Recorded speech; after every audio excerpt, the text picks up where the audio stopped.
better life.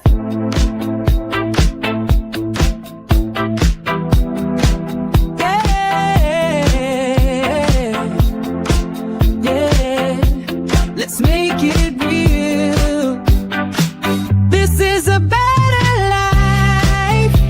From scars to stars, from pain to bulletproof. Teresa, better life. A better life with you. Talking news, pop culture life, love and scandal, heart to heart.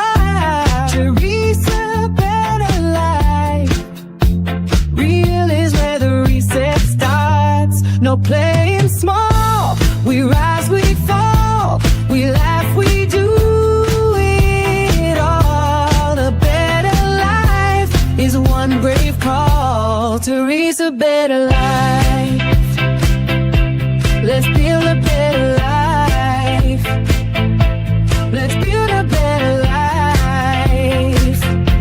A better life. Teresa, better life.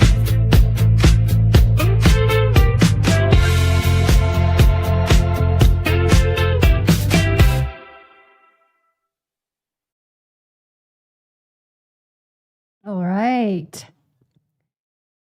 Hello, hello.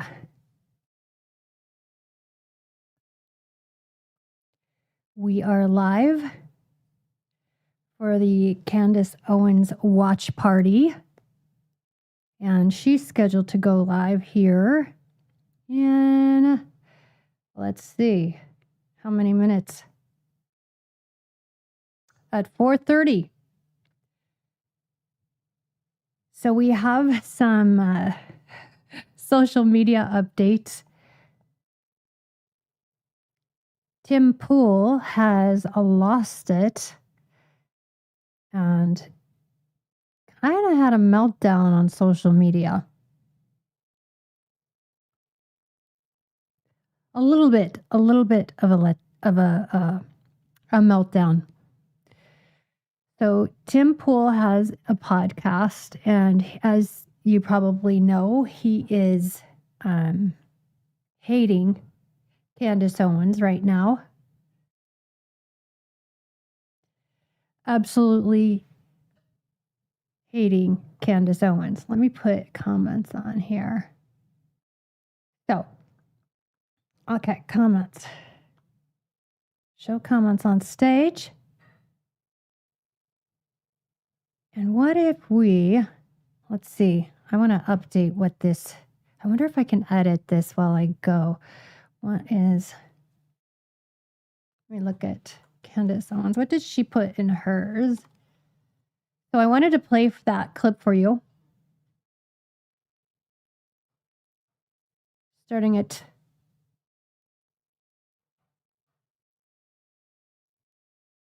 4:30. Let me see. I don't have anyone live, so that is funny to me.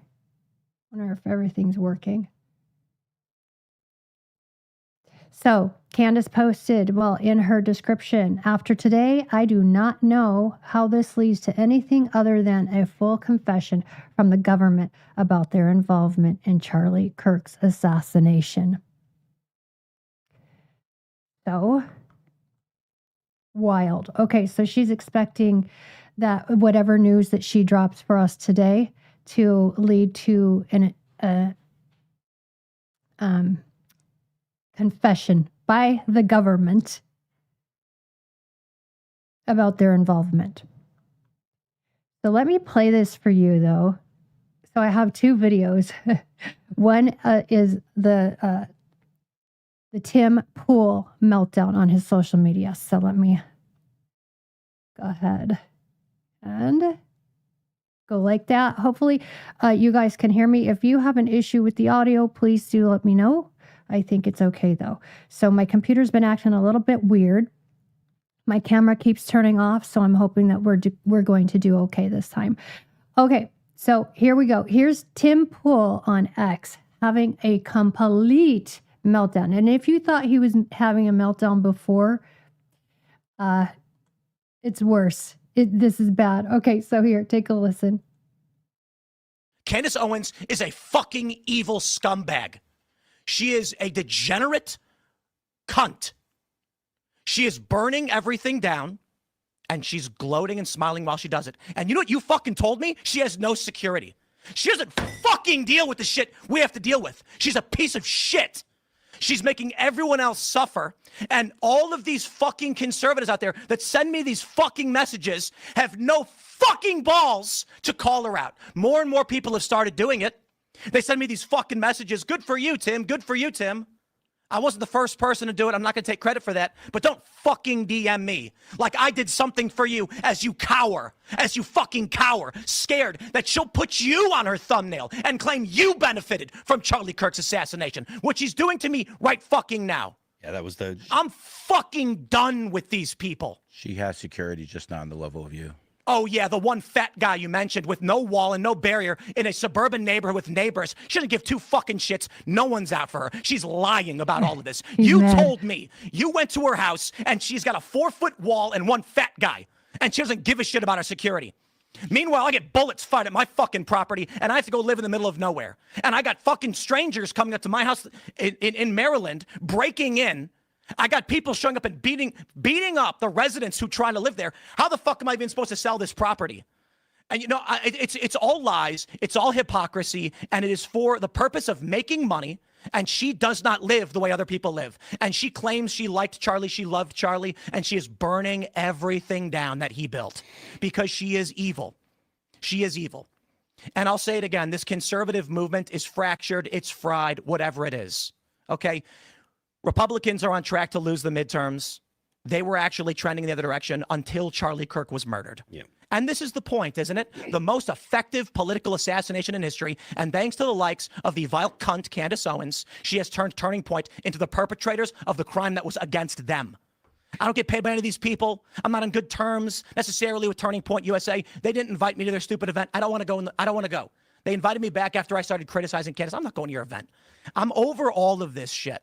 The last thing that I need to deal with is a bunch of cowards in conservative media refusing to stand up to her. Megyn Kelly, come on. I appreciate the kind words, but come on. Such fucking pathetic bullshit. You know, and I get people saying, Tim, you know, thank you so much for talking about it. I don't care.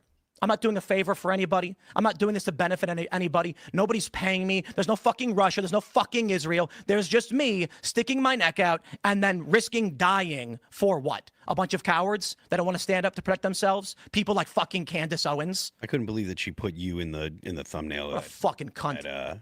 of her piece today. I'm done. The idea that she'd imply done. that you had some benefit or that you benefit somehow. Like she benefited. I think she's a Fed, and I think she killed Charlie. No one benefited more than her. Okay. So that was that. That was Tim Pool and his meltdown on X and on his podcast. It's going around like crazy. It's pretty insane. So then here's this other one that I wanted to show you, and it talks about, let me see if I can find it. So it talks about how, okay, there was a user, what is his name? He's a creator, Adam the Angler on X. So he comes on and he has called the police station where Tim Pool lives in order to confirm his claims that shots were fired. Now he's blaming Candace and all of her investigation on him being shot and the left. Okay, so but Adam the Angler called the police department to see if there was any reports made. Let me make this bigger. Hold on. Okay, so he debunks to the best of his ability that Tim Pool made a report about some shooting, okay, at his property.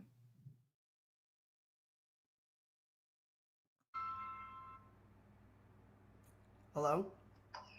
Is this Adam? Yeah, this is Adam. Are you calling from... I'm sorry, go ahead. Harper's Ferry Police. Oh, hi. Oh, wait, you're with the Harper's Ferry Police, not the Sheriff's Office? Yeah.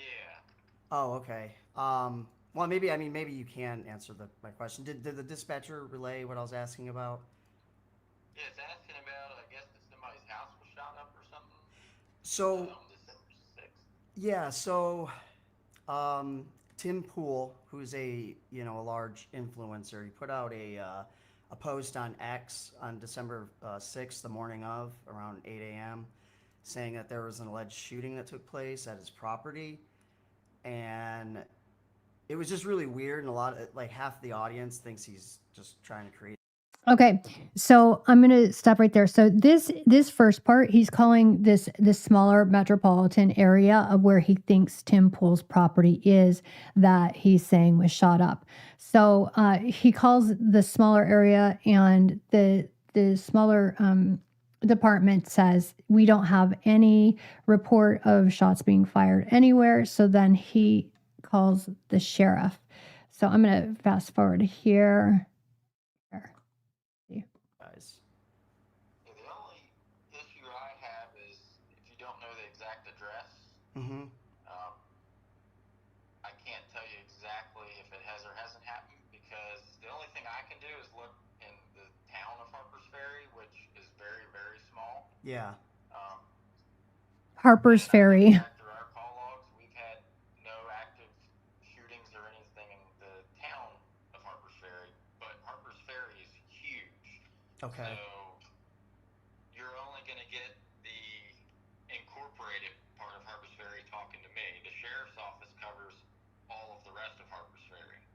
Yeah. So depending on where he lives, that I can't give you a yes or no without knowing exactly where he lives.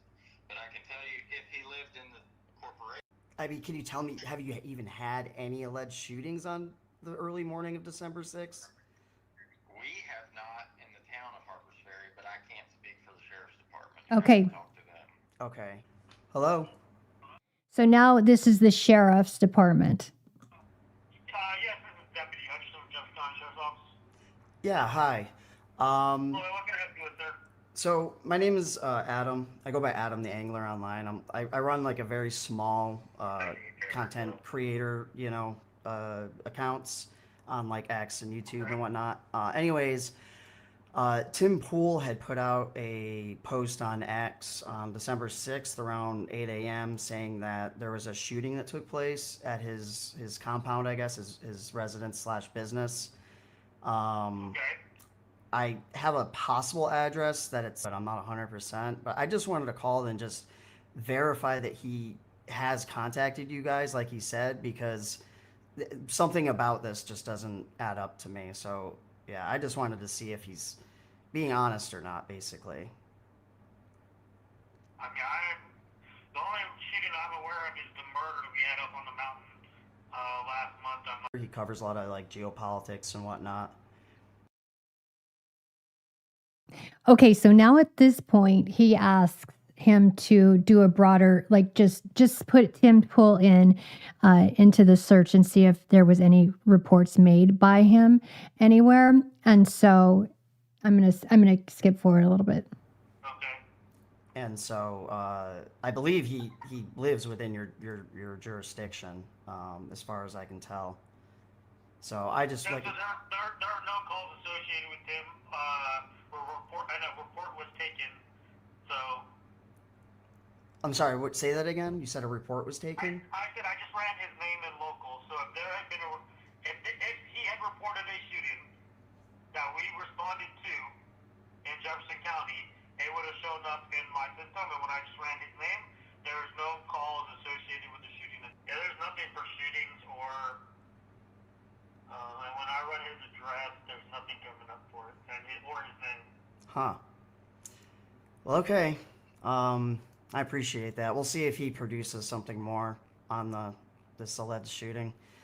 Because he's literally put nothing out other than saying there was a shooting and that he was in contact with police. And Okay, so to give you a quick recap, this guy is Tim the Angler. He's on X. So he called the sheriff's department, called the smaller department in a little township there to see if there was any police reports made by Tim Pool, who claimed to have had his property shot at, and he blames Candace and he blames the left, of course, and just like he's been doing. So anyway, so those of you that missed that part, and then I had also showed a video of Tim Pool melting down because he had a complete meltdown, went off on Candace. He was calling her the C word. He was calling her, every pretty much everything that a man could call a woman to insult her. But so that's what's been going on social media today. That's the big stuff. And people wondering if Tim Pool is pulling a Jussie Smollett, in that, how, if you guys remember how Jussie Smollett had allegedly faked his own kidnapping. And so Candace did go on X, and she posted that she thinks Tim's, railing because he's upset because he's hurting for money. He needs money, trying to sell his businesses. And anyway, so there's a big feud about that going on. Pretty crazy. So I did watch Russell Brand's interview with Candace. And so part of it, most of it is on YouTube. And then the last portion, like about 30 minutes, you have to go onto Rumble to finish that. I really don't feel like she said anything different or anything new than what she's been telling us, but she says that she has some good information for us today, and new information that she feels will force the government into admitting that they played a part in Charlie Kirk's assassination. So that's what we have today. Hello. Thank you for joining. Hi, Julia. Hi, Jeff. I'm having some technical difficulties today, so we're going to hopefully we're going to get through it. My camera keeps turning off, and I have to keep doing that over and over again. So hopefully that doesn't continue to happen throughout the show. I had told you that yesterday that I wanted to show you the redacted video, and we didn't have time for that. So maybe today at the end of the show, we'll have time. I had to run out yesterday because, I wanted to run out yesterday to get to dinner with my husband and our family so that we could celebrate his birthday. And that was a nice time. And we enjoyed it, got to bed at a decent hour, and feel pretty good today. Okay, let me see if I can get over here to redacted real quick. We have a little bit of time before Candace goes on, so redacted. Have you guys heard of redacted news? Let me see if I can play, if I can find a short. Show more. Globalist, let's see. I bet I won't be able to find it. Let me go. 1,000 pastors. I wish I had. You guys, I'm sorry. I'm not super good at the technology yet. So just bear with me as I continue to learn and to try to do better. Let's see. 1,000 pastors. Go to Israel. Redacted news. See if we can find this. Here we go. Well, this week, a group of more than 1,000 American Christian priests and pastors are in Israel to become ambassadors. This is called the Ambassador for Israel Summit. Here's the itinerary. It's posted publicly. You'll notice that they get treated to a full October 7th experience, and then they meet with Israeli politicians and IDF generals before going to Jerusalem for a worship and celebration. Here is the curriculum. They'll study this 2-part manual. It's basically a textbook going over Christian Zionism as a foundation and then a decisive force in Jewish history, even though Christian Zionism is quite new in the last century, but they are establishing this. They're weaving it in and out through history as biblical. How do you think Christians should feel about their pastors being groomed by a foreign government. The Bible is clear that allegiance belongs to God, not governments. Scripture repeatedly warns that human governments are temporary. So if a pastor is being trained, funded, ideologically shaped by a man government, wouldn't it stand to reason that that pastor is compromised, politicized at the very least, no longer spiritually independent? How does this comport with a relationship with Jesus Christ? Yeah, so that happened. Okay, so Candace looks like she's going to go on here. Let's go find her again.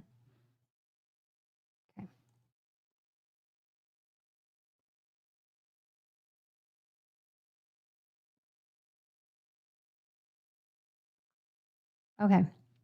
So it did literally take me all day just to try to get my technology and to get my ducks in a row here and doing some more research. So I am looking forward to when I get a lot faster at all of this so I can be more nimble. But tell me hello. Say hello in the chat. Tell me where you're listening from. What part of the country? What'd you have for dinner last night? I had fajitas, steak fajitas. We went to Chili's. My husband loves Chili's. He loves the Southwestern egg roll. So he had that. I had the spicy margarita, and then he had a couple beers. So it wasn't a party night, but it was nice. Okay, she's on now.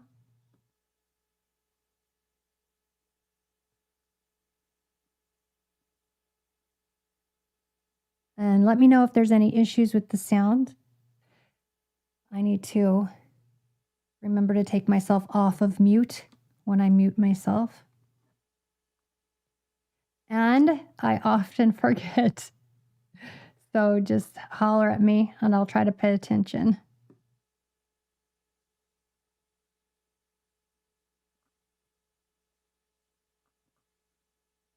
Okay.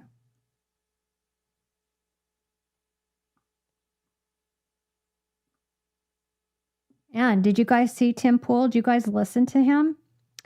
And did you guys look at the Russell Brand interview with Candace? I'm not sure what I think about Russell Brand. You know, he has his own controversy. And I didn't follow that enough to know. And actually, he's still in some lawsuits. So I haven't followed that enough to really be able to speak to that. But that, which is why I'm saying I don't know how I feel about Russell Brand, because I'm not sure about, I'm just not sure about all that. But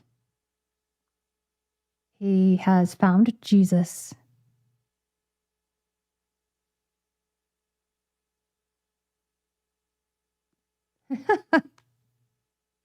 And that's a good thing.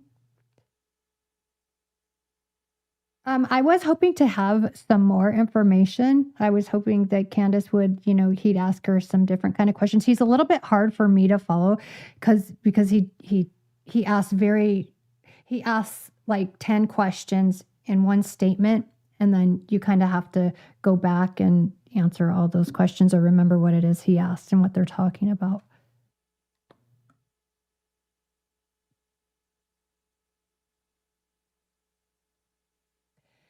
I actually didn't, Julia, I did not care for Trump, and I didn't care for Candace because I thought, because she supported Trump and didn't see everything that I felt I saw in that.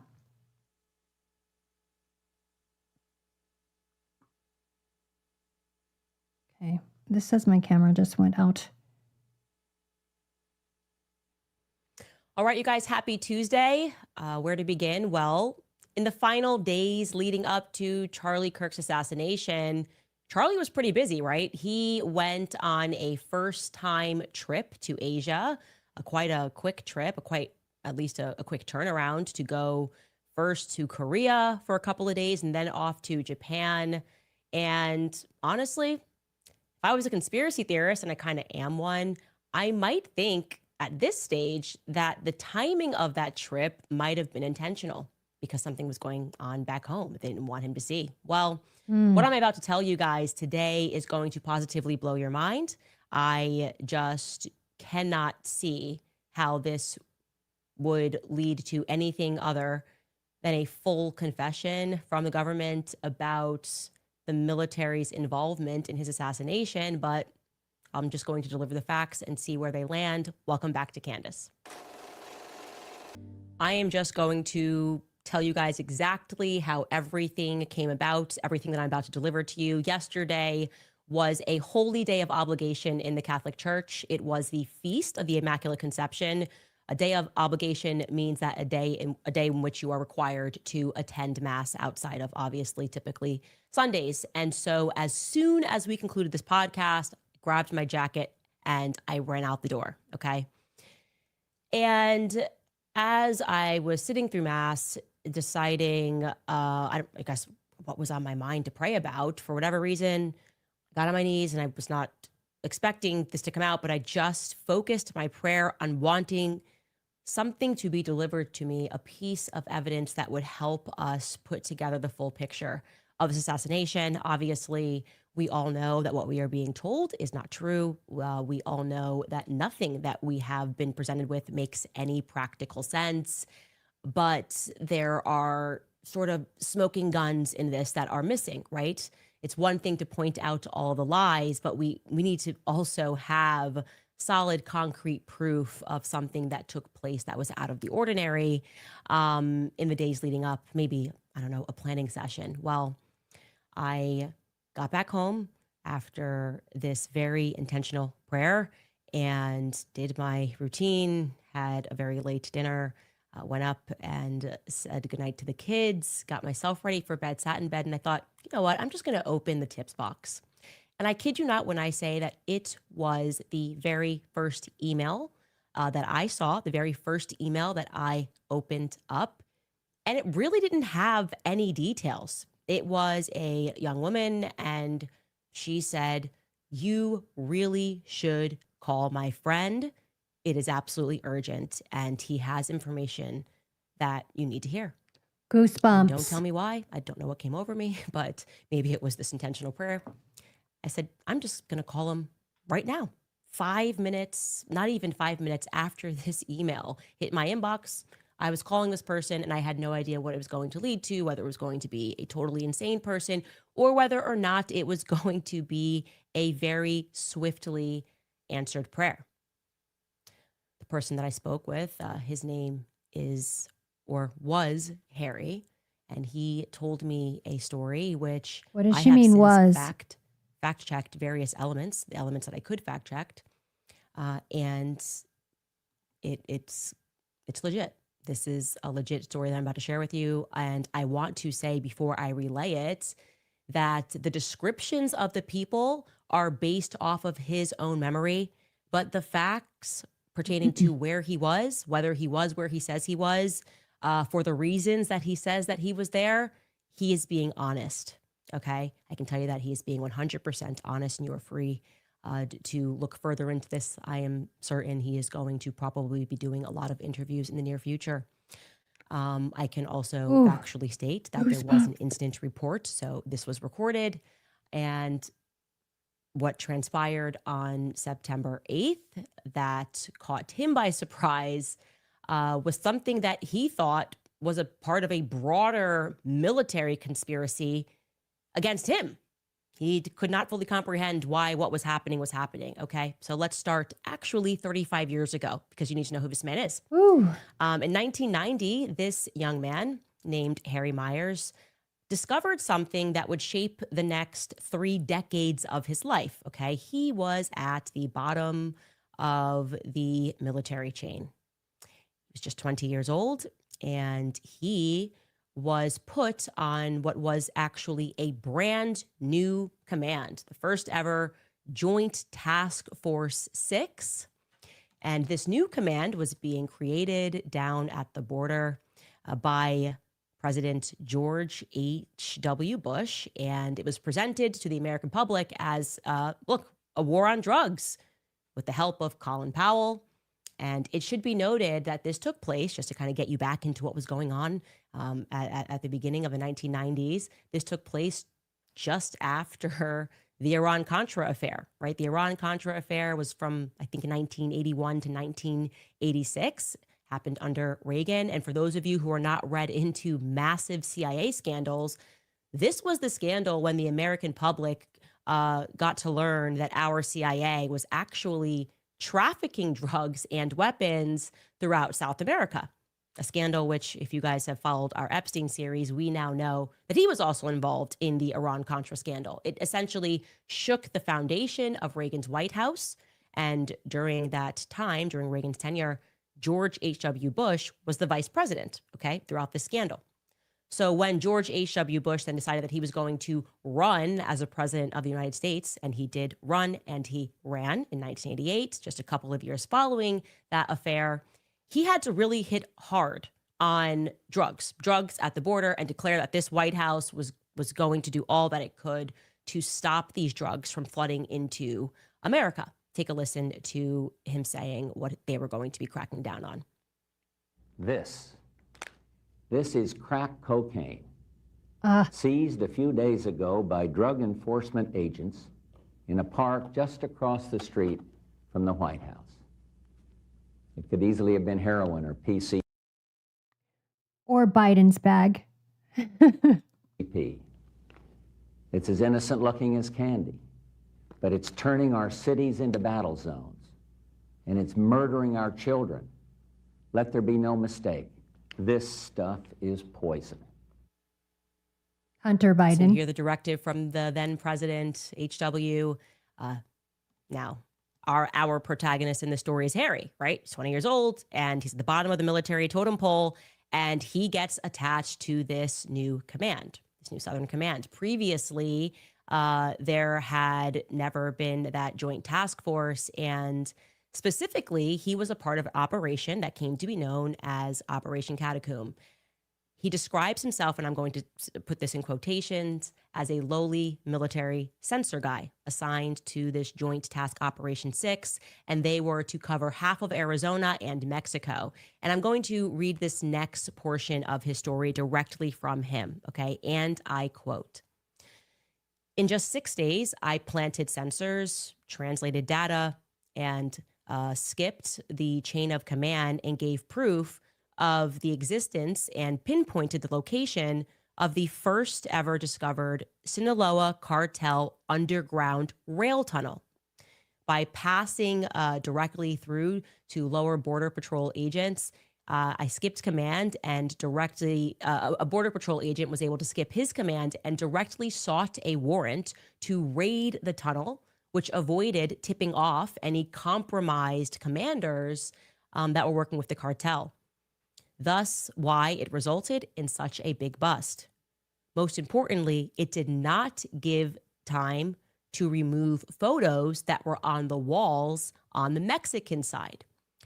Where our Joint Task Commander, who was a high-ranking Border Patrol, was actually in the photos in that house, posing with El Chapo and Felipe, his architect. And there were other U.S. Marine officers and Mexican law enforcement officers and military that were in those photos, okay, end quote. So just to be clear, he discovers this tunnel, somehow skips the chain of command. Now they find this massive tunnel and, oh, wait, why are military commanders and high up people in the military in pictures with El Chapo? What's going on here? I'm going to pause here to let you see an old news clip regarding this explosive discovery that Harry made. The tunnel was called one of the most sophisticated drug smuggling schemes authorities have ever seen. Using jackhammers and torches, federal agents broke into the concrete reinforced tunnel at a warehouse in Douglas, Arizona. 30 feet underground, agents walked for 100 yards through the 5-foot-high tunnel. It took them under the Mexican border to a house in Agua Prieta. There, they found an air compressor, a sump pump, a small trolley car, and a hydraulic jack. It was used to lift up the floor inside the living room of the house, where the smugglers would start their illegal trip to the U.S. Authorities said when the tunnel wasn't being used for drug running, The smugglers would flood it with water. Let's say we came over here with some technology trying to detect this. It would look like an underground stream if it was flooded. Federal agents said the tunnel cost at least $1 million to build and had probably been in operation for 6 months to a year. Last November, customs agents received a tip that a sophisticated tunnel was being used to funnel cocaine into the United States. This type of tunnel is not an amateur operation. It's a highly sophisticated engineering feat that took place. Mexican authorities were also involved in the investigation and the raid. Earlier this month, police seized 2,000 pounds of cocaine, which they said came into the U.S. through the tunnel. The drugs were headed for Southern California. And what's not said in that news clip is there were pictures of United States military men in that house. What happens next is predictable, given what we now know. Harry's superiors take the credit for the bust, and he's going to continue what happens. I'm going to, again, quote him verbatim. Quote, "On the surface, I was given a small reward, an Army medal. I have the write-ups for those awards mentioning me and my critical role in this mission's success. That said, U.S. Border Patrol members who recognized me as being the agent responsible for the bust did not like seeing that I wasn't being appreciated more and resented my higher-ups for taking the credit for the discovery. Somehow, in the immediate days after the bust, prior to the United States side getting the photos from the Mexican authorities, my information was given to the cartels. In continuing the mission, me and one Border Patrol agent were sent to Naco, Arizona, where I was approached by a cartel member confirming my identification by rattling off my mother's name, address, my high school, my friends, everything listed in my clearance packet, which was supposed to be locked in custody, in the custody of the Joint Task Force 6 commander, whose picture was with El Chapo and about to be discovered. We avoided being taken hostage or shot, sneaking away and driving out of that little town. I was taken back to Fort Huachuca with the U.S. Border Patrol agent I was with, believing, since I was just a young 20-year-old, that I must have somehow compromised my own ID. The next day, I had a debrief with the Army Criminal Investigation Division and a prosecutor from Tucson, Arizona, informing me of how my ID became compromised. I was told that I was then going to be put in witness protection. My orders restricted me from any further work in counter narcotics from being stationed on or south of the border, and it prevented me from working with Border Patrol. It was a Band-Aid while they prepared and got approval for me to be put into witness protection. Also, to protect me, the mission and the prosecutions, I was also put under an NDA gag order, which was dated out, okay, look, it says 1990, to May of 2025 to prevent me from mentioning this entire ordeal. Wow. The witness protection entrance never happened. The ball got dropped. I never got contacted for it. From what we uncovered, a deal was made with the compromised U.S. Border Patrol agent commander. Okay, so let's pause and just recap there very quickly. And I'm going to tell you what this has to do with Charlie Kirk, okay? So I guess in a sentence, a young military man did his job excellently. He accidentally stumbled upon, or actually, accidentally stumbled upon the fact that our government was implicated, not in fighting the cartels, but working with the cartels. And suddenly he realizes after some time that the government then feeds him, or somebody spitefully, perhaps his commander, fed him to the cartels. And now he's on the run for his life. What happens over the course of the next 35 years is he's hacked. He says that he goes through abusive litigation. He is harassed. He says there are narco attorneys that attack his credit. He has police records, by the way, for all of this. He has presented evidence for this. But throughout a certain point in time, these police records were virtually disappeared. He had been reporting that hitmen were coming after him. He had names. This was a 35 years long ordeal. He now has all of his paperwork, thanks to some county clerks who did the right thing and were able to dig up these records. But you name it, this man has lived it throughout the last 35 years, okay? Fast forward to May of 2025, May of this year, and Harry Myers, who now has a new name, by the way, which I'm not saying, but he is finally released from this 35-year military-grade NDA. So what does this now 56-year-old decide to do? He decides that he's going to confront his past. He wants answers, okay? He wants to know why he was never protected. He wants to know if the FBI had been informed, and if so, which they were supposed to be, why they didn't do their job. Why didn't they protect Harry? He was working for the military and he did his job. He makes up his mind that he's going to deal with this in person. He is going to travel from his home in Washington back down to the very base where this all began, right? To Fort Huachuca, in Arizona. He's going to revisit the past. He's going to get these answers. He books himself to stay in a hotel on the base, a military hotel known as Candlewood Suites. And this is on the evening of September 8th. I want you to remember that, okay? He has been so thorough. He has sent me timestamps, bookings, reservations, went through his call logs. I was like, I want you to pinpoint when everything happened. So he gets to the Candlewood Suites at approximately, on September 8th, 5:37 p.m., checks into the hotel. And you can imagine he's a person that pays a lot of attention to his surroundings, right? When the cartels are after you and your family and you are compelled to change your name, you pay attention to your surroundings to see if anybody looks shady.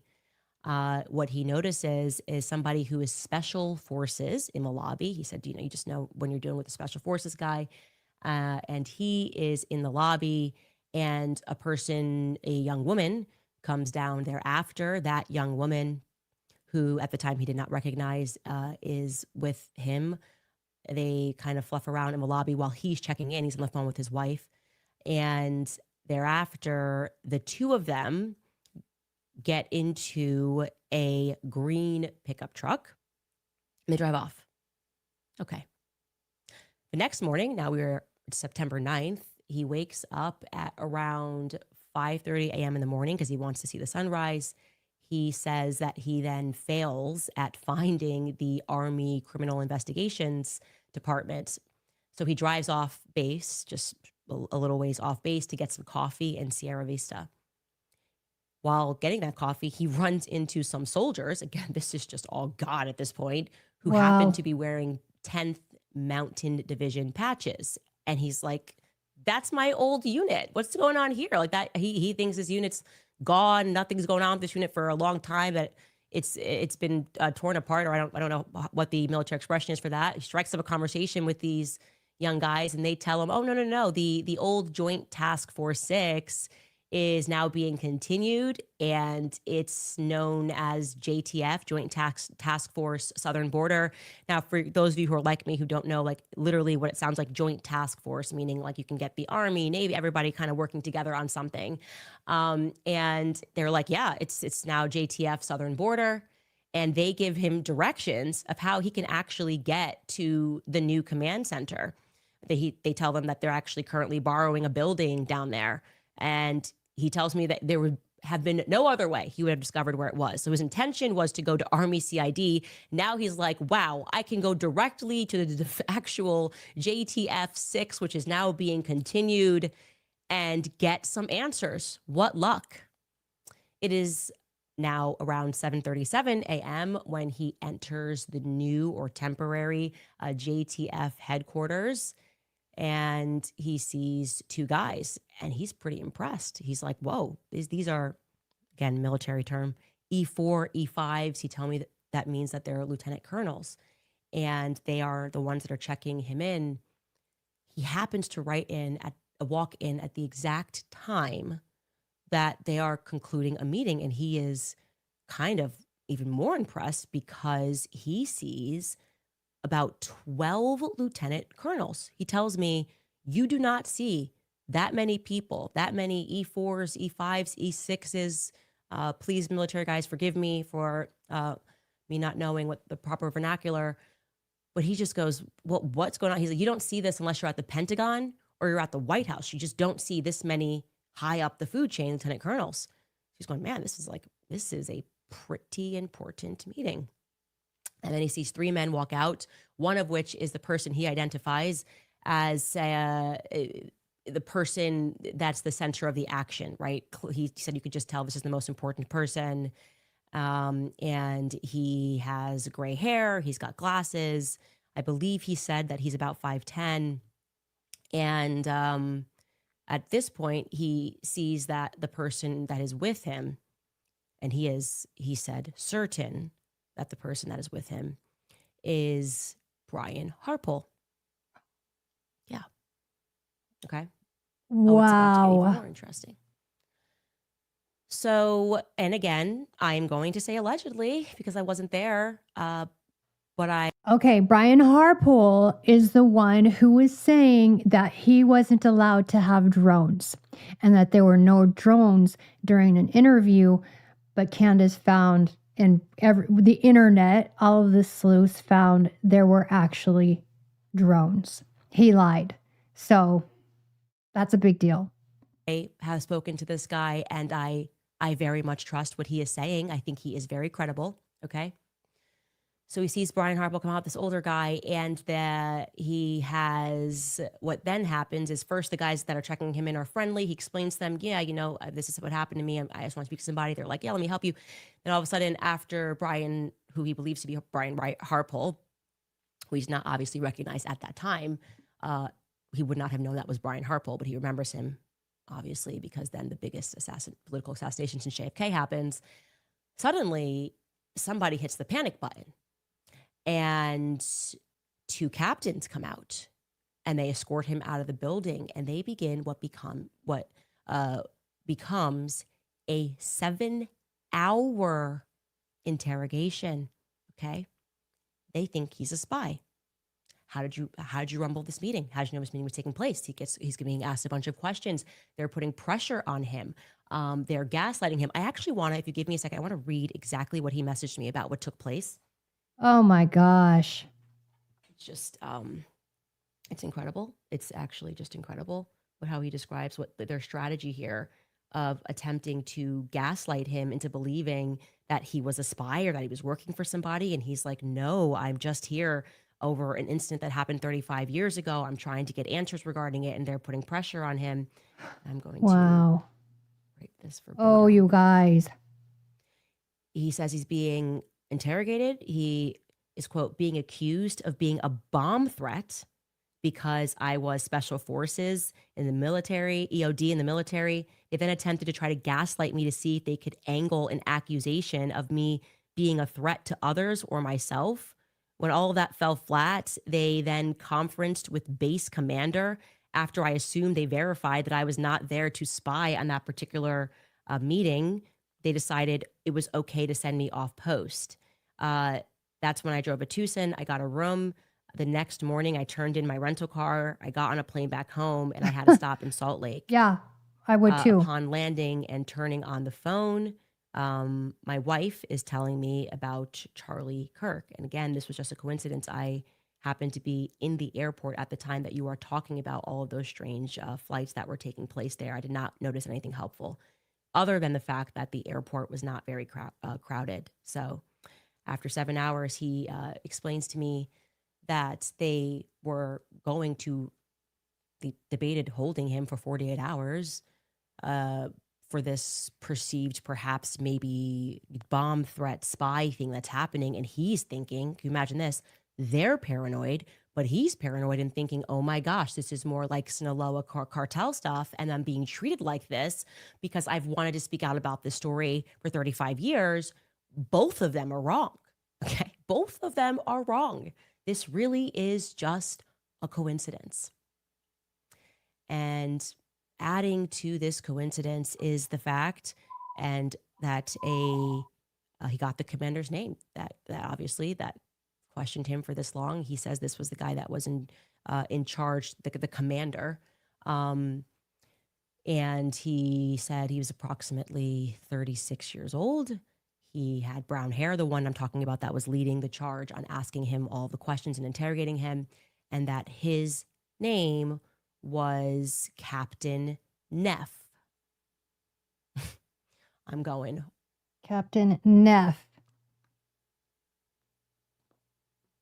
could now. Oh my gosh. I have the same question that you have because I've looked and it does seem that, and I never even questioned this, whether or not it's potential that Blake Neff has military connections as well. Like, I guess that kind of like, I just thought this is the producer of Charlie Kirk show, but it is interesting that somebody, and this would be brother, cousin, I don't know. This is the person that interrogated him.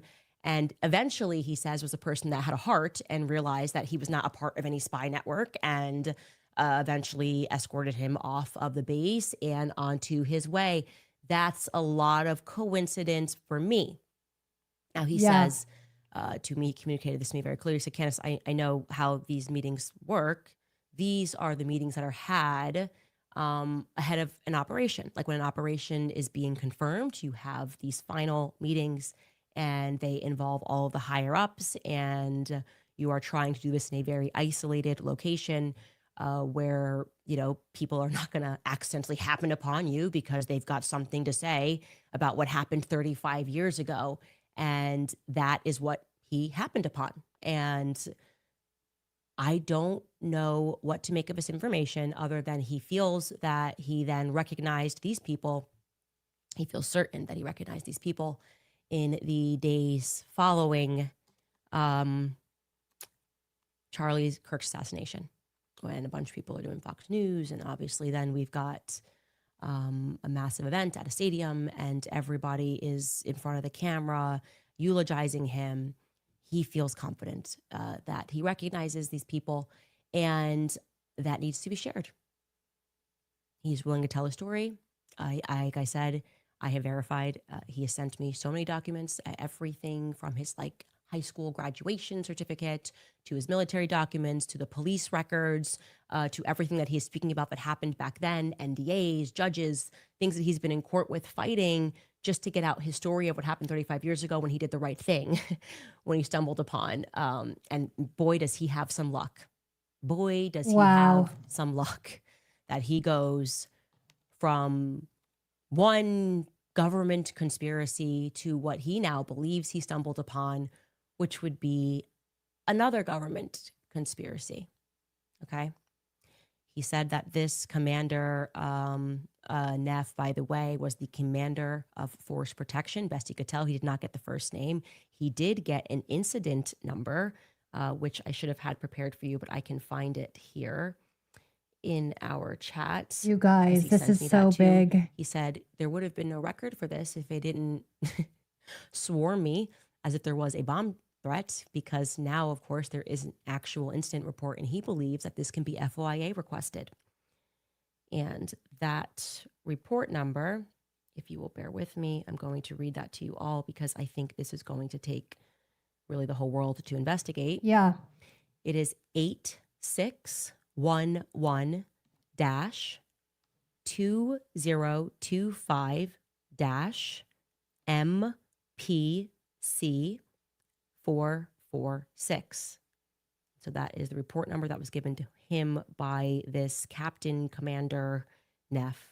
And like I said, he has given me I could have just put up documents upon documents, certifying that he was there, certifying that this happened, whether or not his descriptions and whether or not the people that he thinks he actually saw at this base, I don't know.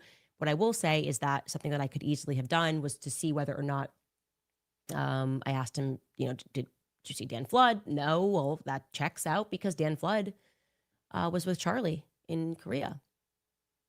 And I am wondering about that. Like, why would you want to go to Japan a day before you have a college campus event, right?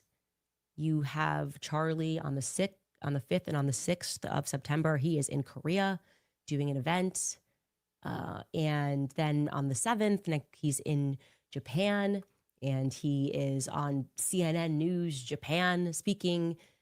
And so, yeah, like on the 8th, if that's when he left, maybe he left on the 9th, you got a 12-hour flight back home. Wow. And I have questions and somebody out there knows something and I don't know what to say other than this feels right. This feels right to me. This feels to me as I keep getting chills, you guys. Yesterday about global trafficking and cartels and the government involved in this somehow and implicated in this somehow in ways that we don't quite understand, but that we know involves the highest possible levels of corruption, that this feels right. And like I said, he is not hiding. He is done hiding. He has been silenced for 35 years, running from his life and being gaslit about that in the same way that I am being gaslit about that. And I have a very terrifying update for you regarding people that have been trying to assassinate me. Oh. And speaking to him was, I guess, like emotionally qualifying, because exactly what he's been going through, I've been going through. He didn't have the platform to be able to get his name out. And I said to him, like, do you want to come out? And he said, yeah, I've been silent for 35 years. He said, you know, I watch your stuff and I can't believe that you got this email. And I said to him, the chances of me seeing this were basically slim to none. And it was the first email that was in my box, and I just called you. And I feel God moving in that.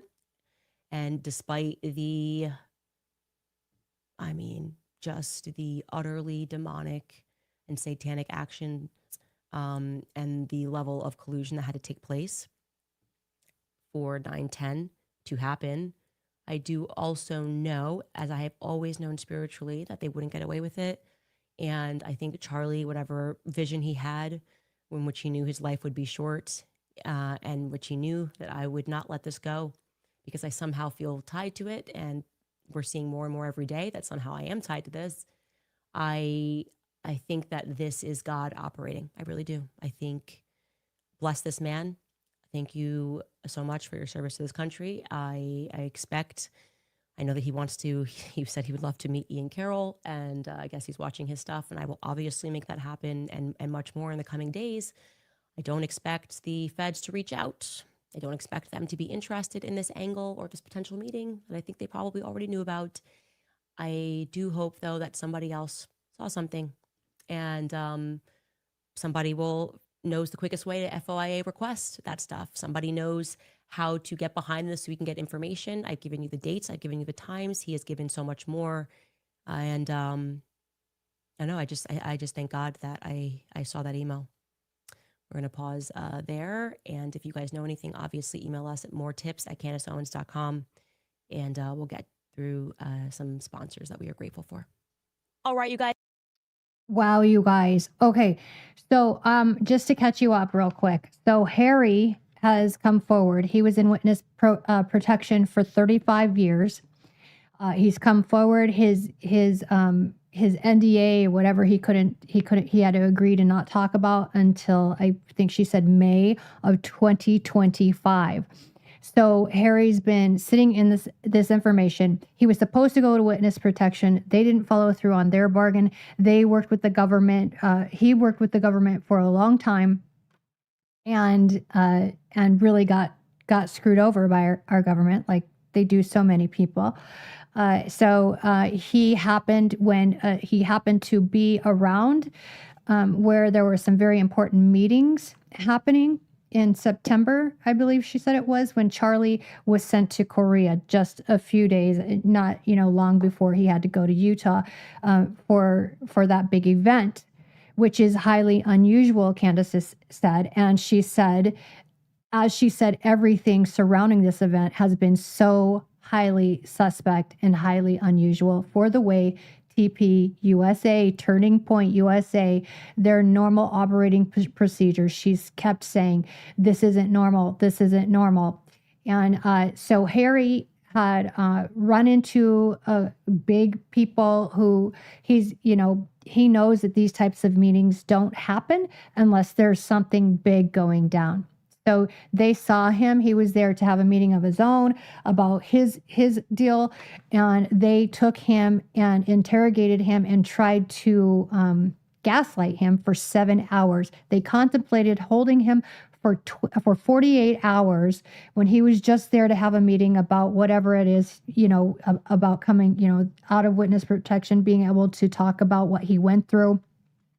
They interrogated, gaslit him, told him he was a danger to himself and others. He got out of that somehow. He flew home, and he's been watching Candace, and he comes out just yesterday to tell her he had sent an email. Okay, and she found it. Here she is. You guys are saying it should be E5s and E6s. And he said that these are lieutenant colonels and colonels, and that it was a big brass meeting. He estimates that there were 12 to 13 lieutenant colonels that were in that meeting that he stumbled upon. And yeah, that's that. I'm going to leave that there. Captain Neff was one of on them. On that same note, though, however, I have been, I don't even. And we're wondering if Blake Neff is any relation. This is crazy. This is big. I have no words, and I'm going to try to find them here for emails I did not expect to receive yesterday. Right after I spoke with him, I kept continuing on this in my tips inbox. And obviously yesterday we spoke about this Pierre in Scottsdale, and I had mentioned that he had a partner, Pierre Falcone had a partner named Arkady Gaydamak. Didn't expect that to be relevant to anything, but they were both involved in Angola Gate, which was global trafficking at the highest levels of government. But this Arkady Gaydamak didn't show up for his court hearing, and he just was sentenced in absence for trafficking weapons, et cetera, et cetera. I explained to you that he was born in Russia, and then when Israel became a nation, he was first over there. He was also factually, and you can see in this article, a French intelligence agent. Okay. Why am I bringing up Gaydamak? Well, after yesterday's episode, I had asked if anybody had anything or knew anything about, Turning Point potentially working with this Pierre person. I was shocked when a flutter of emails came in from people saying that they believed Gaydamak was living in Nashville, that he moved here sometime in June. Okay. And when I say a flurry of emails that came in, there were 7 people, mostly men, who were certain that that man, aged now, is working in Nashville using the name Jonathan Schmidt. They are certain, at the very least, that he is from Israel and that he is working for a company known as Root Brands under the guise of being a technology officer, and that he has brought in and secured jobs for Ukrainians. And again, this has all transpired since apparently June. Ukrainians who he alleges are running from the war.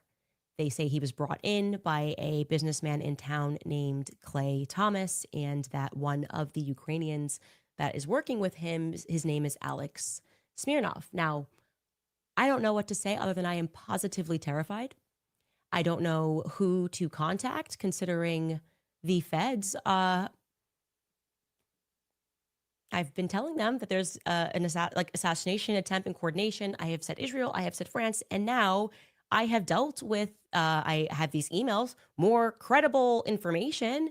And if it's incorrect, I'm happy to correct it. I reached out to Clay Thomas. I have reached out to Root Brands, and I have requested more information about this Russian-Israeli employee who is using the name Jonathan Schmidt and bringing in Ukrainians. And so instead, what I'm going to do is I'm going to publicize this information in the hope that if you are a Tennessean and you live in Franklin and you live in Nashville and you are familiar with Root Brands and you have seen this man, and Skylar, I don't know if we have an aged photo of him, but we should try to find one. Please, first off, you should probably contact the authorities. I certainly will be doing that. I think my husband has already done that. I told him to do that this morning. I have definitively run that to the only office that has responded, and I think taken my threat, or has wanted to respond, I should say, to the threat that I've been saying about the French intelligence agencies working with Israel. And that is Tulsi Gabbard's office. I am doing everything that I can, but I am telling you that this is very scary. And if you are in Tennessee, anything, if you know this Jonathan Schmidt and you've seen him around town, if you're a real estate agent, they said he was shopping for a home in the Brentwood area. If you have seen this individual anywhere in Nashville, for the love of God, please send us an email, moretips@CandaceOwens.com. And I am encouraging you to contact your authorities if you are hearing any sob stories from anyone about how they're coming in from Ukraine and that they're fleeing the war, okay? I think you should contact the authorities immediately. We don't need to have a presence of Ukrainians that are quote unquote fleeing the war in Tennessee. And, you know, I trust the Tennesseans to get this done and to pay attention. And I want to say this, by the way, everywhere in America, I've heard there's a major influx of Ukrainians, quote unquote, fleeing that are building up in Washington. That is something to be worried about, you guys. That is something to be very concerned about, okay? Because it is during wars where the most dangerous people are allowed into other countries under the guise of being refugees. That is how they take over other countries. And you need to keep your eyes and your ears peeled for how these Ukrainian, quote unquote, refugees are organizing. I don't think there's a reason for any Israeli intelligence and French intelligence officers to be here in Nashville. So again, if you know something, please email us moretips@CandaceOwens.com. If you work for the local FBI department, you should have been hearing from us. But if you would like to directly contact us, please email us. We will be looking out. And like I said, Root Brands apparently is who has hired this individual under the guise of working under a technology officer. He's supposed to be a billionaire, so why would he be working at all if this is the correct individual? I'm not buying the name Jonathan Schmidt. I will say that. Schmitty. Or an Israeli who should be living in Tel Aviv.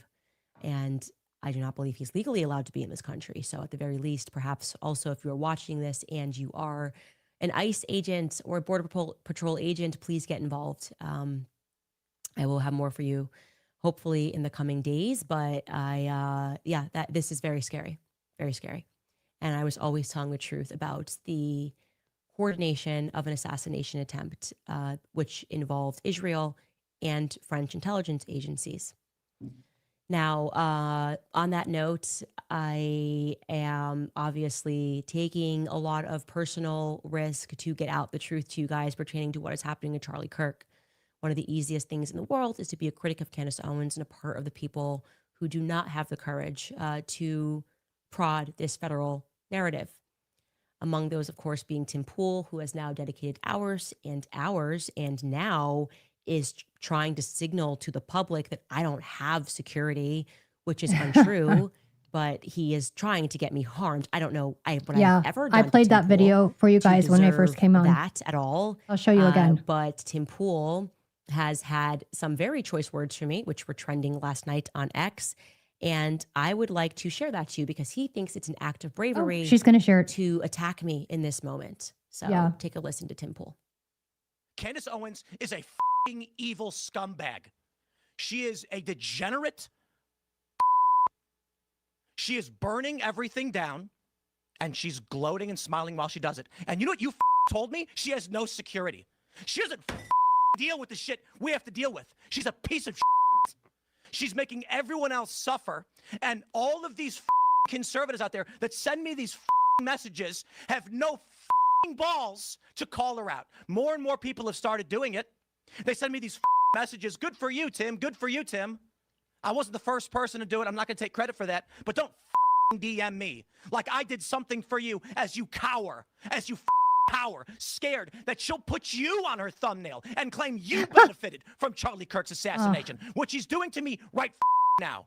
Yeah, that was the... I'm done with these people. She has security, just not on the level of you. Oh, yeah, the one fat guy you mentioned with no wall and no barrier in a suburban neighborhood with neighbors. She doesn't give two no one's out for her. She's lying about all of this. You told me you went to her house and she's got a 4-foot wall and one fat guy, and she doesn't give a about her security. Meanwhile, I get bullets fired at my property, and I have to go live in the middle of nowhere. And I got strangers coming up to my house in Maryland, breaking in. I got people showing up and beating up the residents who trying to live there. How the am I even supposed to sell this property? So there's a lot to unpack there. First and foremost, what you are seeing right there is on a display of testosterone. Men that speak to women like this are not tough guys, okay? What you are seeing is actually a display of estrogen. Everything he is doing there is somebody who is not a man. He is not tough, and he would never dare to speak to a man like that, right? People that find that very easy.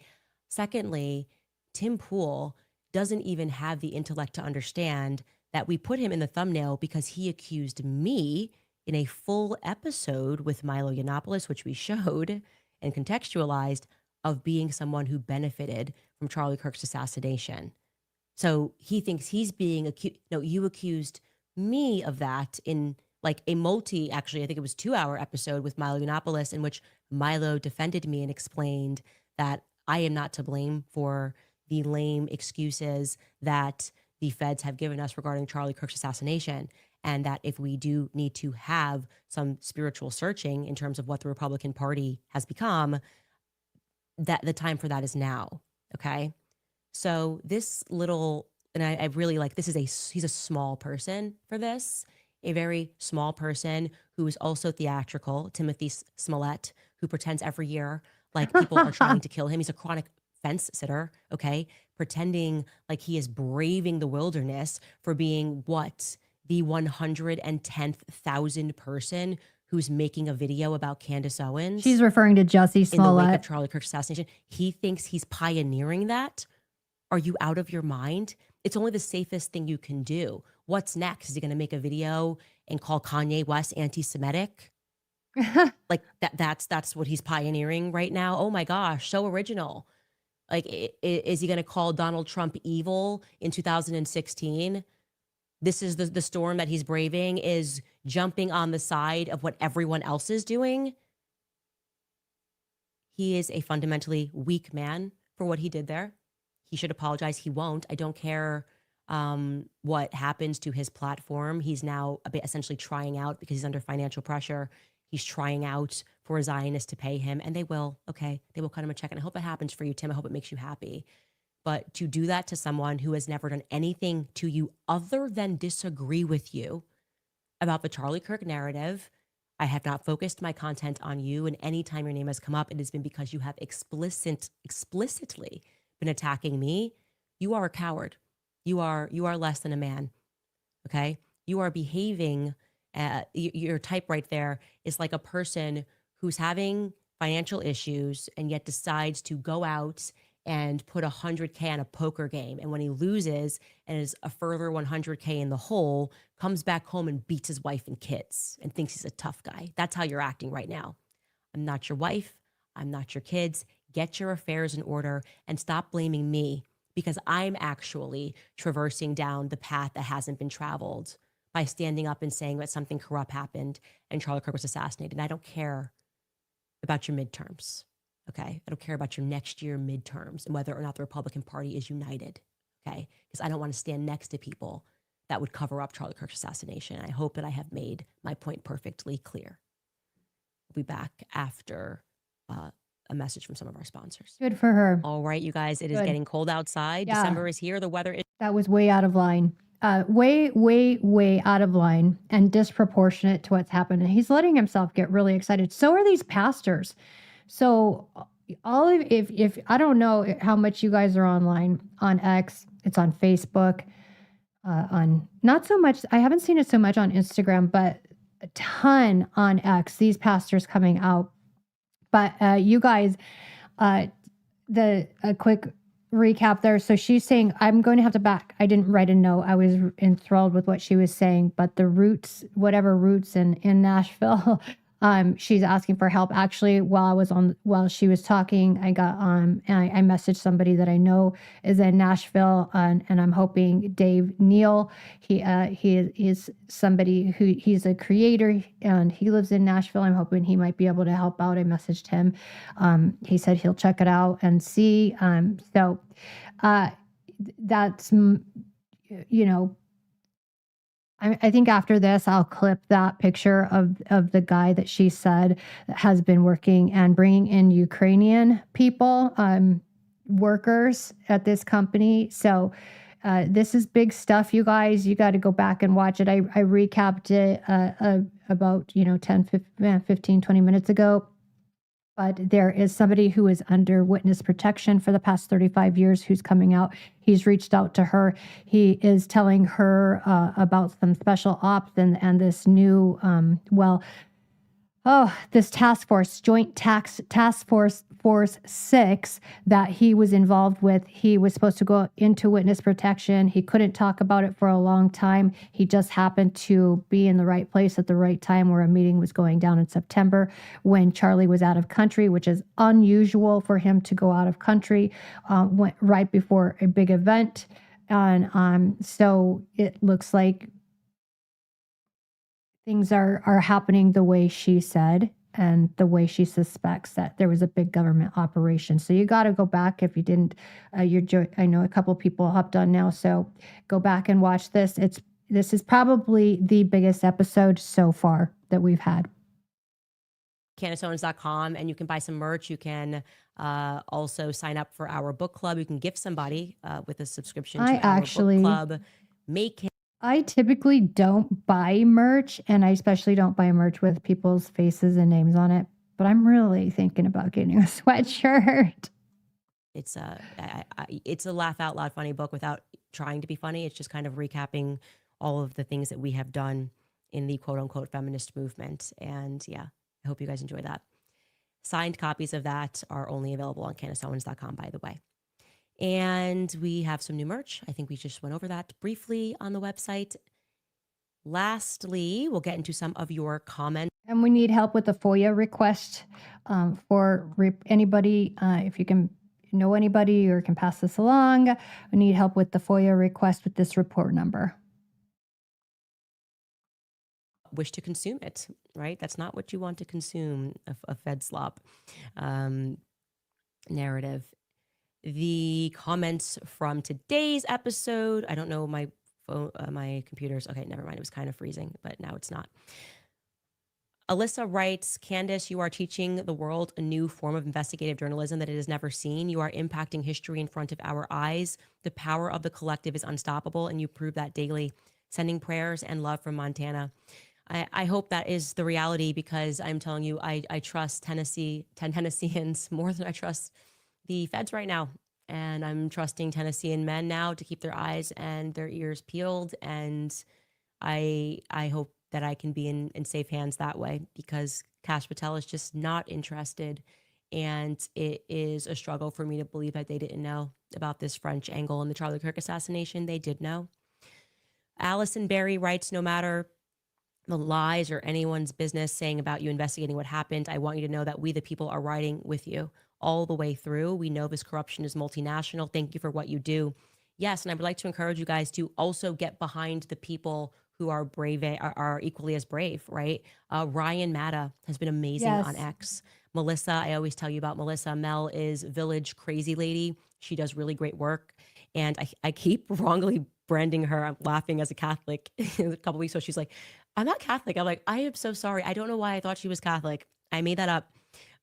Hopefully she will be sued. Okay. That's what I will say to that. And she's doing a really great job, particularly focusing on that faith angle, because I do believe that the faith was the infiltration at Turning Point USA. And it is, by the way, a fact that in recent, in the last year, they even hired former cartel weapons traffickers at Turning Point USA who found God. Okay. So they were trafficking from Poland through to Mexico, weapons and drugs. But then they found God. Unemployment. Like, I don't know what to make of that. Who am I to question somebody saying that they found God? But Arizona is quite a place, and I worry about what happened. And, you know, when you get to a certain level in business, they offer you what they say, what is the expression? It's either the silver or the lead. You take the money or you take the bullet. And I wonder if that was presented to Charlie. I wonder if that's why he was fearful the day before when he messaged people and said, they are going to kill me. Who was he referring to? Do you guys believe that it was a gendered person on top of a rooftop? I don't. I certainly don't. Maybe Tim Pool does. Coralia Montalvo writes, may God be with you and your family, Candace. Keep telling the truth. You have a whole army supporting you. And by the way, like this guy proves, there are a lot of incredible men in the military. It is always at the top where corruption happens. And I hope that you take away from this that we are infiltrated as a nation. We have gangs that are controlling a lot, and that we need to make our community smaller. We need to know who people are in our communities. We need to sense that stranger danger, maybe not be so entertained by a foreign accent and wondering more. You know, we need to become our own little CIA units or DCIA units in our own communities and share information.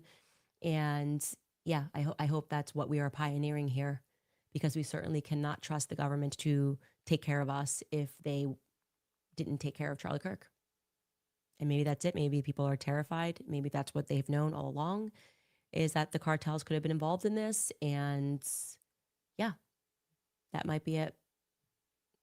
I don't know. It might be it. I'm just following the facts. Amanda Marias writes, we love you, lady. I'm so sorry you're going through this. You have a whole, oh, I just read that. I'm sorry. Gracie Lou writes, there is no TPUSA without Charlie. I've never seen such a group of disingenuous groups, the likes of Andrew, Blake, Mikey, Tyler, etc. It's heartbreaking on top of heartbreak. Merry Christmas to you and your family. Continued prayers for you and yours. Thank you so much. Mary Yvette writes, Candace Security Fund. You know what? I actually said to my husband, like, we need to actually build our own security. We do, from the ground up. Like, we just need to build our own security and know who these people are and know everyone. And because this Brian Harpole thing has given me a chill, and this Dan Flood stuff has given me a chill, and maybe we will actually accept that offer and start a fund in the coming days, or, you know, in the coming weeks. I don't know how long it would take to put it together. I will run that to my husband. I actually think that that is a good idea. I think we need to, this thing has really scared me, this French intelligence thing, and the lack of commentary from the White House. This thing is really far reaching. Yeah. The good and the true and the beautiful writes, go Max, Candace. Thank you so much. And this person writes, what do you think Tim Pool's beanie smells like? That is funny. I do not ever want to know the answer to that question. Lastly, P. Fagliano writes, wearing my Candace swag today and getting only nods and smiles, nothing negative. Thank you, Candace, for your courage. Yeah, I think we, the normal people who have decided to stay on the side of light rather than to pledge a gang, we have never been more together. I love it. I love it. I love the left and the right together. And I hate that it had to be Charlie Kirk's assassination that brought us this way, but I'm happy to be here. And I'm not going back to, like, what about the midterm? Shouldn't we just stay united and stand behind and assassinate? Like, you'd be quiet. I'm not going back that way. And I hope you guys aren't either. Anyways, we'll see you guys tomorrow. Wow.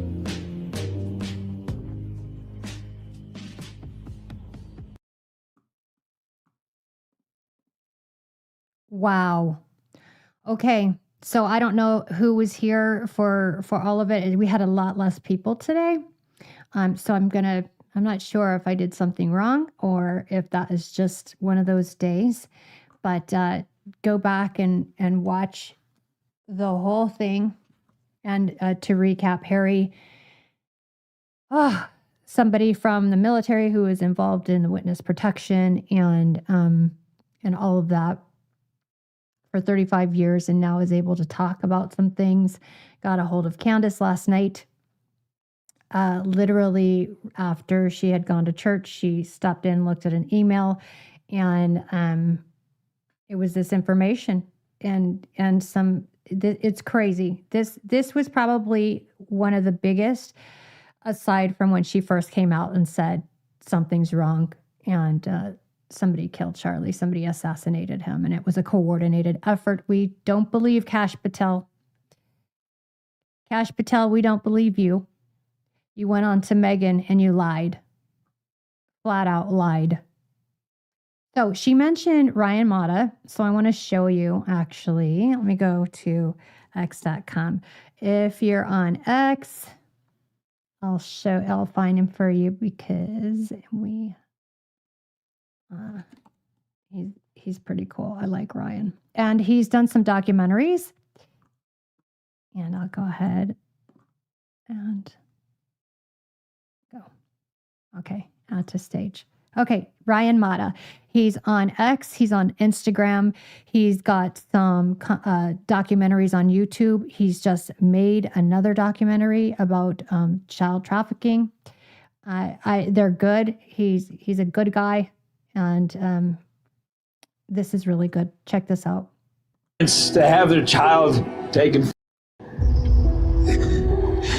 Say it's the greatest fear of parents to have their child taken from them. How in the world does it happen by force at the point of a gun? I we're not going to screw with you. Get out of the car. Hey, you can't abuse me. Give me the baby, okay? I can't. This one really made my stomach sink. I can't even believe this story. Cyrus, the 10-month-old baby who's been kidnapped, stripped from his loving parents by CPS. No, go in the car. Cyrus. In the car. It's all right. It's okay. Cyrus. It's okay. It's all right. Cyrus. No, I don't want anybody to have to endure this. The Baby Cyrus case was the second most viral case in American history regarding CPS. The media is not really covering this because this is, in fact, medical kidnapping. They claim that Baby Cyrus was underweight. The kid has lost weight. Take the baby away. Get the baby out with CPS to the foster parents. They were willing to release baby Cyrus to a foster family. I won't let him go. Okay. It offers financial incentives to the states that increase adoption numbers. There's billions of dollars to be had just from the federal government if you take the kids out. They are profiting off of it. There's nothing more evil, there's nothing more wicked than what I call child profiting systems. So that's a documentary. He's done some other documentaries. Like I said, there's one on YouTube. Check out his ex. Go look at it. Support him. He does some really good work, really important work. And then she showed you the Village Crazy Lady on X there. So that's it for today. That's it for me. It was quiet in the chat, but we are looking for help in Nashville, Tennessee. Go back and look at Candace's show. It's near the end, near the last 20 minutes, but watch the whole thing. Anyways, really good stuff. We are looking for help for a FOIA request or report number right there. Okay, so thank you those of you who came. I hope to see you again tomorrow if we go live again tomorrow, and I look forward to what she has, and I look forward to seeing more of you here again soon. Bye-bye.